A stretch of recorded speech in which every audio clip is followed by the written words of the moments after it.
Good evening. Let us look more carefully at what is happening here tonight, because while the world watches troop movements and missile strikes, while commentators count casualties and debate peace negotiations, while politicians argue over aid packages and sanctions, there is one country that has already won this war regardless of how it ends, and that country is not the one you think it is. It is not fighting on the battlefield. It has not lost a single soldier to direct combat. Yet it has gained more strategic advantage from this conflict than any nation that actually pulled a trigger. And the most remarkable part is this: the longer the war continues, the stronger this country becomes. That is not a paradox. That is grand strategy operating at a level most people never see. Today, I want to show you something that mainstream coverage systematically misses. When analysts discuss this war, they frame it as a binary contest between two combatants, occasionally expanding the lens to include alliance structures or regional spillover effects. But that framing is incomplete. It treats war as a discrete event with winners and losers determined by battlefield outcomes. It assumes that the nations directly engaged in combat are the primary beneficiaries or victims of the conflict's trajectory. That assumption is wrong. In modern great power competition, the most successful strategy is not to fight and win. It is to ensure your rivals fight each other while you consolidate position. And one nation has executed that strategy with extraordinary precision over the past 4 years. If what you are hearing right now challenges how you have understood this conflict, that is precisely the point. Stay with me, because by the end of this analysis, you will see the war through an entirely different lens. One that reveals the hidden architecture of 21st century power competition. And if you find this perspective valuable, if you want analysis that goes beyond surface headlines, subscribe now for ongoing strategic breakdowns that show you what is actually happening beneath the noise. Let me be clear about what everyone is watching. Since February 2022, the dominant narrative has centered on territorial control, weapons deliveries, economic sanctions, and diplomatic negotiations. The global conversation asks, who is winning on the ground? How effective are the sanctions? When will the conflict end? What will the peace terms look like? These are legitimate questions. They matter tactically, but they are not the strategic questions. The strategic question is this: who has fundamentally improved their global position regardless of battlefield outcomes? And when you ask that question, when you shift from tactical scorekeeping to strategic positioning, one answer becomes unavoidable. The United States has turned a European war into the most successful geopolitical investment in modern history.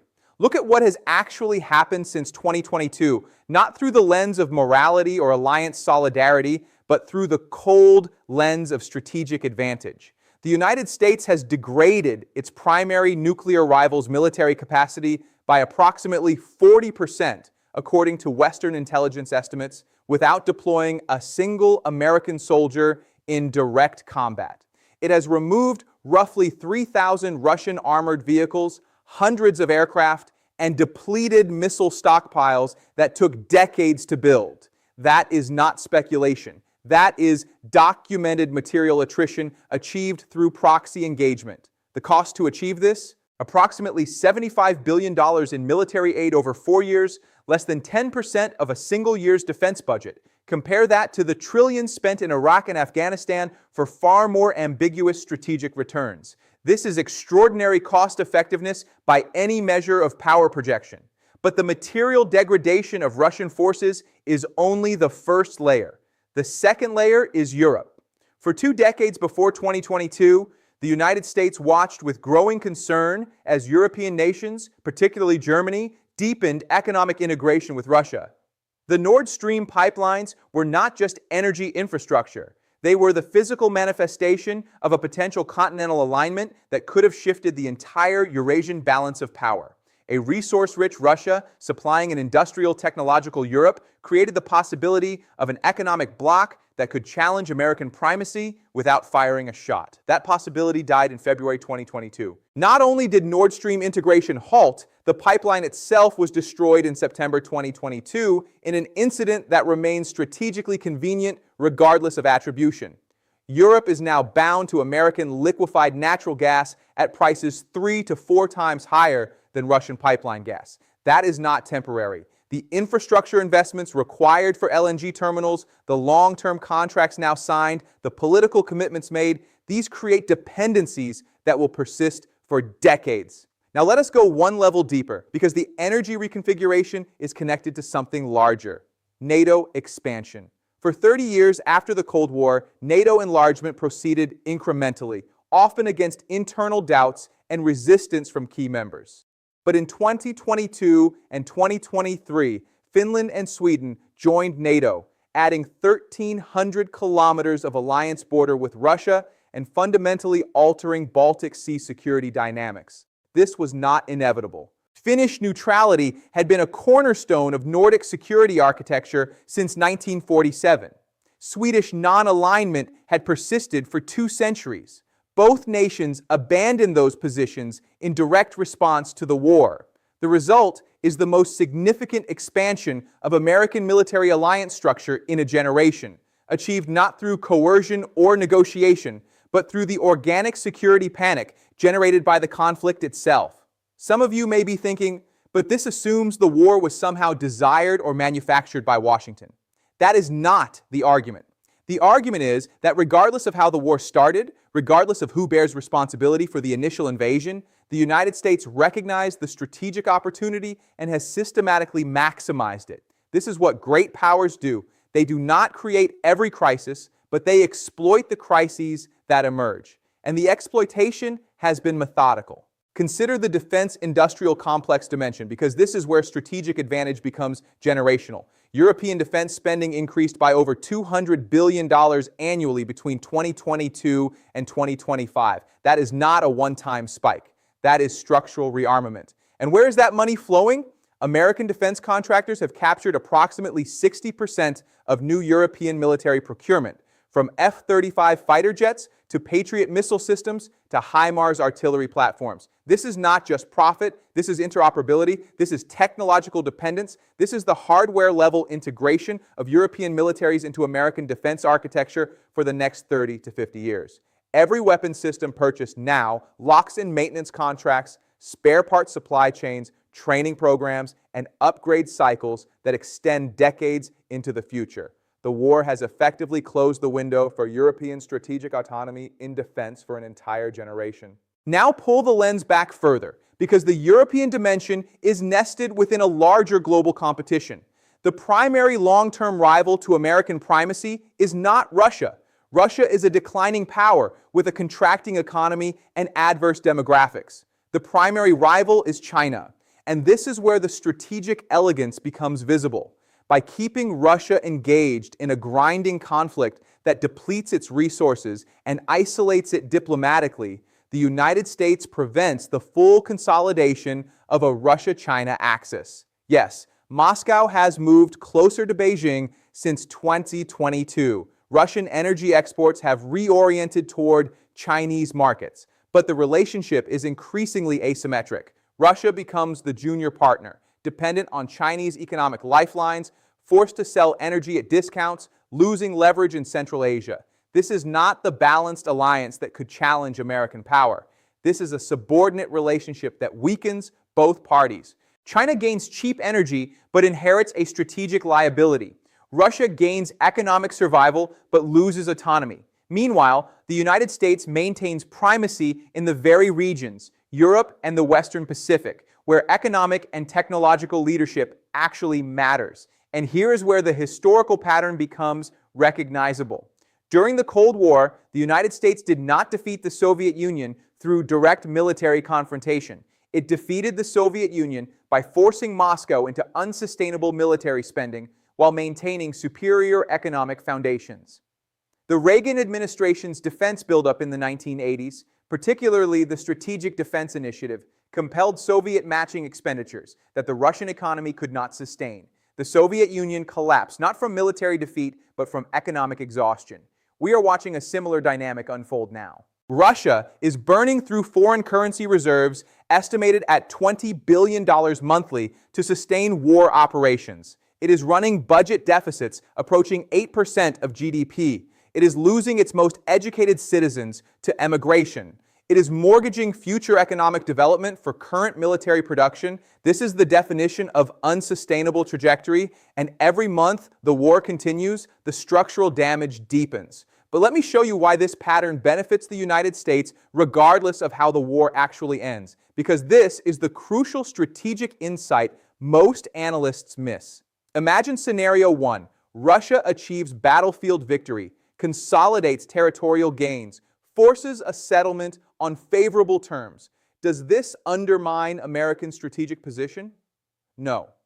European security panic intensifies. NATO military spending continues. Russia remains internationally isolated with a gutted military that cannot project power for a decade. European-Russian economic integration remains severed. American LNG and defense exports remain locked in. Scenario 2, the war grinds into frozen conflict. Neither side achieving decisive victory, low-intensity fighting continues indefinitely.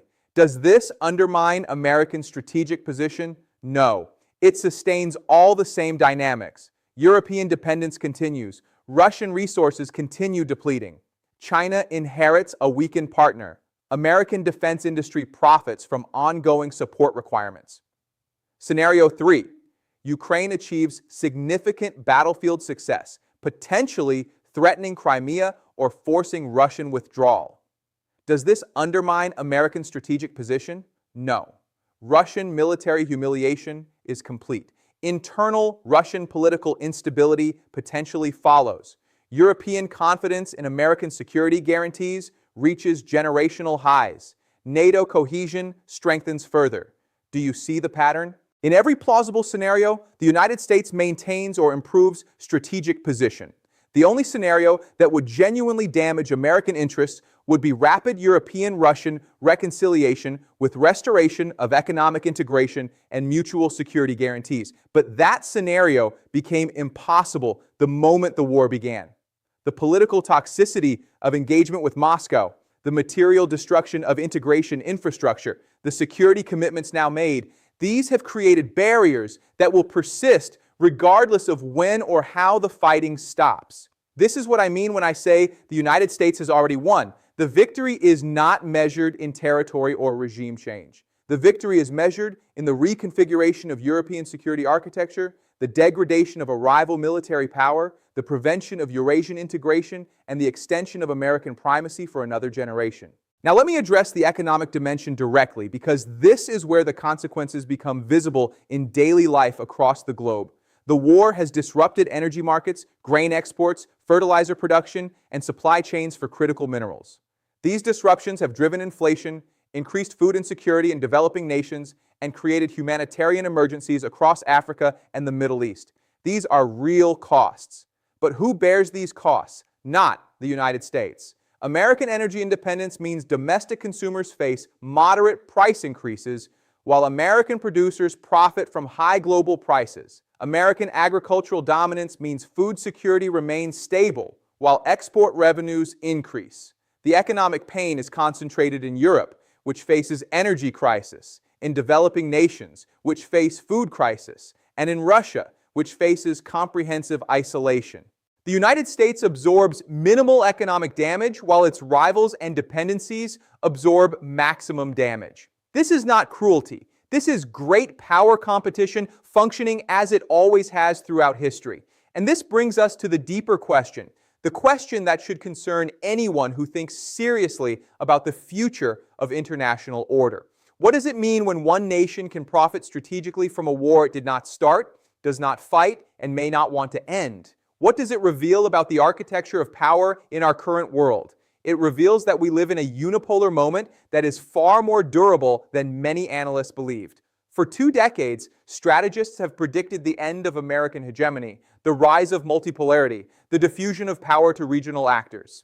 But this war demonstrates that the United States retains the structural position, the alliance networks, the economic leverage, and the strategic patience to shape major conflicts to its advantage, even when not directly engaged. This is not the behavior of a declining hegemon. This is the behavior of a power that understands how to convert crisis into consolidation. History has seen this pattern before. The British Empire in the 19th century did not maintain primacy by fighting every war. It maintained primacy by ensuring rivals fought each other while British capital, British industry, and British naval power positioned themselves to benefit regardless of outcome. The United States learned this lesson. It applied the lesson in the Cold War, and it is applying the lesson again now.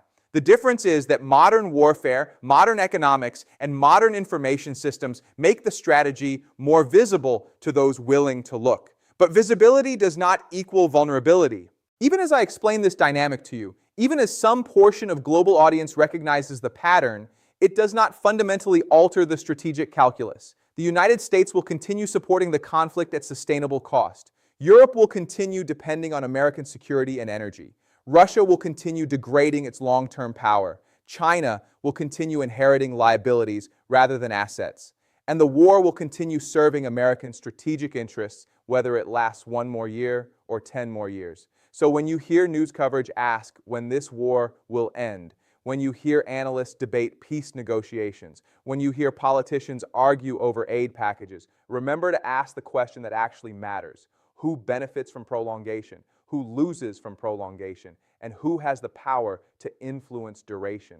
When you ask those questions honestly, when you follow the strategic logic rather than the moral narrative, the answer becomes clear. The United States has already achieved its core objectives. Everything from this point forward is consolidation and optimization. The war may end tomorrow or it may continue for years, but the strategic victory is already locked in. That is the reality most people are missing. That is the hidden architecture beneath the headlines. And that is what you need to understand if you want to make sense of what is actually happening in the world right now. If this analysis challenged your assumptions, if it revealed patterns you had not previously considered, if it helped you see the deeper structure beneath surface events, then subscribe for ongoing strategic breakdowns that go beyond mainstream narratives. And I want to hear from you in the comments. Which scenario do you think is most likely? The frozen conflict, the Russian consolidation, or the Ukrainian breakthrough? And more importantly, do you see other strategic winners I have not mentioned here? Drop your thoughts below, because understanding these dynamics requires collective intelligence, not just individual analysis. And here is what we will examine next time: how China is watching this pattern, learning from it, and preparing to apply similar logic in the Pacific. Because if you think this framework only applies to Europe, you are missing the larger lesson. The competition for Taiwan is not about Taiwan. It is about who controls the strategic architecture of the 21st century. See you in the next one.